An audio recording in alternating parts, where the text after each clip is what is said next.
नहीं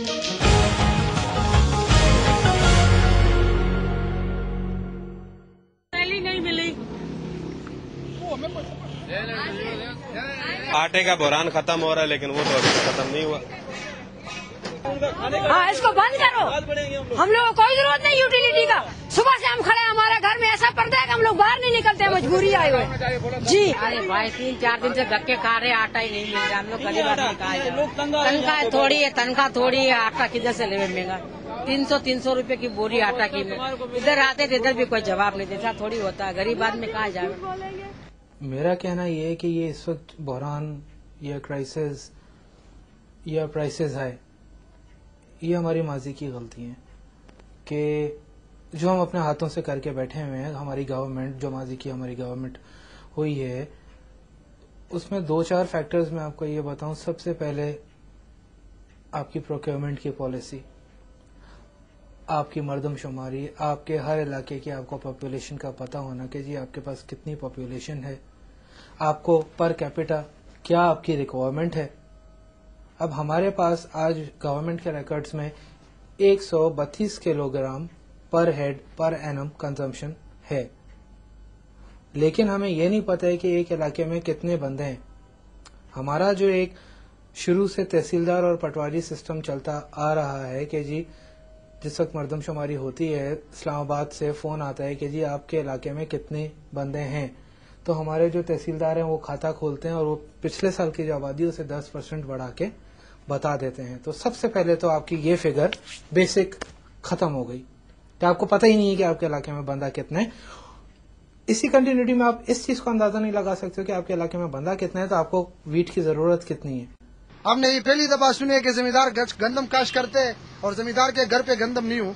ये अजीब बात है। पाकिस्तान में वाफिर मिकदार पे गंदम होते हैं, माशाल्लाह काफी ठीक ठाक रिकॉर्ड गंदम होते हैं और बेहतरीन गंदम, और वो गंदम नहीं है अभी, बिल्कुल पता नहीं किधर गया है। हम खुद परेशान है। सर आटा कहाँ गया, इसका ताल्लुक जो है हुकूमत से, क्योंकि हुकूमत के ऐसे लोग हैं और हुकूमत के पास ऐसे इंतजामात और इस तरह की कमेटियां हैं जो इस चीज को देखती है, तो ये उनको ज्यादा बेहतर पता होगा कि आटा कहाँ चला गया। हो सकता है कि अफगानिस्तान गया। क्रॉप भी हुई, सब कुछ हुआ। 2007 को अगर आप देते हो तो आपके पास 1.1 million metric ton, 11 lakh metric ton आपके पास गंदम पिछले 2006 का कैरी फॉरवर्ड हुआ था फिजिकली गोदामों में, और 23.4 मिलियन मेट्रिक टन आपकी इस साल की प्रोडक्शन है। 24-25 मिलियन टन गंदम। मैं कहता हूं कि अगर आप सिर्फ अपनी बाउंड्रीज को सील कर दो, अपने बॉर्डर्स को आप सील कर दो, जो सराउंडिंग आपके एडजेसेंट अफगानिस्तान हो गया, इंडिया हो गया, आप इनके बॉर्डर्स सील कर दें, आपके लिए ये 1 साल की प्रोडक्शन अगले 2 साल के लिए सफिशिएंट है। आप खुल के एक्सपोर्ट करें, अपने दामों पर एक्सपोर्ट करें। आप क्यों इम्पोर्ट, आप कॉमन सेंस इस चीज को एक्सेप्ट नहीं करती कि आप फसल उतरती आप एक्सपोर्ट कर रहे हैं, एंड ऑफ द ईयर जाके आप इम्पोर्ट कर रहे हैं। और दूसरे इलाकों से गंदम ऐसे लाते कीड़े वाला गंदम, जो इंसान के लिए मुजरी सियात है, मछलियों को फेंकने के लिए वो हम लोगों को खिलाया जा रहा है। पता नहीं आगे क्या क्या मसाइल चल रहे हैं। 17-18 लाख टन गंदम यानी चांदी के भाव बाहर देता है, और अभी कीड़े वाले गंदम सोने के भाव वापस अपने मुल्क लाते हैं। तो ये कितने की दानिशमंदी की बात है। पाकिस्तान की गंदम देसी जो मैक्सी का बीज है, बेहतरीन गंदम आपने बेची $225 FOB। पाकिस्तानी आपको 225 1500-1550 रुपया पड़ जाता है, ठीक है, वो आपने बेच दी। अब जब आपको क्राइसिस का सामना करना पड़ रहा है, आप थर्ड क्लास गंदम which is not even good for human consumption, red wheat Ukraine से, काजाकिस्तान से, अर्जेंटाइन से, वो आप मंगवा रहे हो। आज आप कराची ये पोर्ट कासिम पे आप चले जाएं, जहाज अनलोड हो रहे हैं, आप उनके बिल्स निकलवाएं, आप उनके रेट्स देखें, वो आपको पड़ रही है $500। रेड व्हीट 3000 रुपया। बाखुदा एक हफ्ता हुआ आटा नहीं मिल रहा। आते लैंड में खड़ा होते तो पहले पुलिस वाला कोई जिसका मेजोरिटी है वो ले जाते, और ये गरीब लोग खड़ा होकर चले जाते। तो ये कोई हुकूमत है? जो गरीब को रोटी में सिर न हो तो उस हुकूमत भी नालत है। पहले जब आटा जो है 800-700 रुपए का बोरी आता है, उसी टाइम हम लोग 1.5 रुपए का, 2 रुपए का, 2.5 रुपए का रोटी बेच रहे थे, लेकिन अभी 4 रुपए का रोटी है, फिर भी हम लोग का नुकसान हो रहा है। 10 रोटी लिए 40 रुपए। तो एक तंदूर में तकरीबन 5-6 कारीगर मजदूरी करे, तो उसका एक 6,000-7,000 रुपया मजदूरी है महीने का। हम 10 बजे के यहाँ पे खड़े हम लोग, हमें आटे नहीं मिल रहा और लोग धक्के देके हमें बाहर निकाल रहे हैं। अभी कहते हैं हम खाने का टाइम हो गया, अभी फिर बोलेंगे नमाज का टाइम हो गया। इधर लोग जो सुबह से आके खड़े हैं, माया बहनें इधर हमारी भी आती हैं, दूसरों की भी आती हैं, लेकिन आटा नहीं मिल रहा। हम लोग क्या करें इधर? ये हुकूमत हम लोग को फकीर बना रही है या हम लोग को आटा खिला रही है? ये तो मेरा लिख देना उसको। फकीर नहीं है हम लोग, मांगने वाले नहीं है, या मांगने वाले से भी बदतर है हम लोग। हमें न आटा मिलता है न घी तेल, सूखते हैं, बच्चे घर में सड़ते हैं, इधर हम लेते हैं। इन 4-6 महीनों में आटे की कीमत 150 रुपए से लेके 220, 250, 260 से भी बोरी क्रॉस की गई है आटे की। पौने 300 रुपए से आटा। और जो गरीब आदमी है जिसकी दिहाड़ी 100 रुपया, वो क्या करेगा? आटा तो सही मिल रहा है, ठीक है। कहीं पे 20 रुपए मिल रहा है, कहीं 25 रुपए मिल रहा है, कहीं 30 रुपए मिल रहा है। तो हाँ सही है, फर्स्ट क्लास है, ठीक है। और कहीं नहीं भी मिल रहा, तो मेरे ख्याल में तो कोई ऐसी बात नहीं है, कोई बहरान नहीं है आटे का।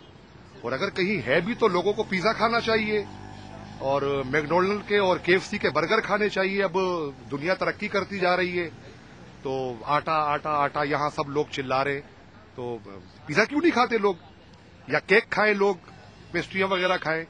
अब आटा तो बहुत पुरानी बातें हो गई ना भाई।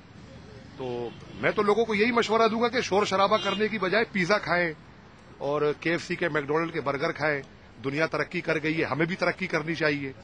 हुकूमत की जिम्मेदारी है। हुकूमत अगर कम से कम टेरी तो करे, चेक एंड बैलेंस का निजाम रखे कम से कम। हम हुकूमत को निजाम नहीं देते, लेकिन हुकूमत से ये मुतालबा जरूर करते हैं कि आप चेक एंड बैलेंस का निजाम मार्केट में बहुत अच्छी तरीके से रखें। नहीं तो ये है कि रेट कभी आज 100 रुपए, कल 200 रुपए, परसों 300 रुपए, ये चीजें तो कम से कम नहीं होनी चाहिए ना। गवर्नमेंट अपना टारगेट पूरा करे। 2007 में किसी एक प्रोविंशियल फूड डिपार्टमेंट ने अपनी प्रोक्योरमेंट का टारगेट अचीव नहीं किया, सिर्फ पास्को ने किया, आर्मी मॉनिटर्ड। मुझे एक चीज समझ में नहीं आती कि चारों सूबे प्रोक्योर कर रहे हैं, वो अपना टारगेट, अपने 12 महीने का इशू जो है वो पूरा नहीं कर सकते हैं। पाकिस्तान का ही एक डिपार्टमेंट फिर उनको चारों सूबों को दे रहा है बाद में। व्हाट इज असल में मेन चीज है हमारे मार्केट पाकिस्तानी में गवर्नमेंट का कोई उसका नजर नहीं है कि इसको कंट्रोल करे। बाहर ममालिक में देख 4-4 साल एक चीज का रेट नहीं बढ़ सकता, इधर हर 3 दिन बाद चीज रेट बढ़ता है। 150 रुपए का देते हैं जी 5 किलो आटा, तो वो एक दिन निकलता है, दूसरे दिन फिर मंगाना पड़ता है। तो अब हम बताएं, हम गरीब, अब हम कहाँ जाए? जिसकी पे है, एक मिसाल है 4000 या 5000, वो आटे में जाया कर देगा। और क्या गरीब क्या खाएंगे? ऐसे मर रहे भूखे, हाँ ना कुछ दे के मार दे गरीब लोग, ऐसे ही मरेले है, तनख्वाही गचोड़ी है, ऐसे मार दे सब सो जावे, मिट्टी में चले जावे। खाने के लिए बच्चों को क्या खिलावे? सुबह नाइट से उतरे, सुबह से आए आटे के लिए, घड़ी घड़ी दरवाजा बंद कर देते हैं, घड़ी घड़ी दरवाजा, ऐसा थोड़ी होता है। आज फूड डिपार्टमेंट के गोदाम में इंपोर्ट अगर नहीं होती वीट तो फूड डिपार्टमेंट के गोदाम खाली हैं। आज मुझे डिपार्टमेंट से गंदम नहीं मिल रही है, मैं एक फोन आपके सामने करूं 5 से 10 हजार बोरी मुझे प्राइवेट सेक्टर से गंदम मिल जाएगी। कहां से आ रही है गंदम? इस मुल्क के अंदर है, जो बड़े बड़े डीलर है, लोग है वडेरे, उन लोगों ने स्टोर कर रखा है। और मसला ये है कि वो पता नहीं हालात वो लोग बना रहे हैं, क्या चक्कर है। आटा दे हम लोगों को, हम लोग खावे, सुकून से रहे, इंशाल्लाह मुल्क चलेगा आगे। अगर ये आटा नहीं होएगा तो लाजिमी 4-5 दिन और ये हालात रहेगा, तो हम लोग क्या करेंगे, क्या खाएंगे? तो फिर मजबूरन जब पेट खाली हो तो बंदा उसके लिए क्या नहीं करता, हर चीज करता है।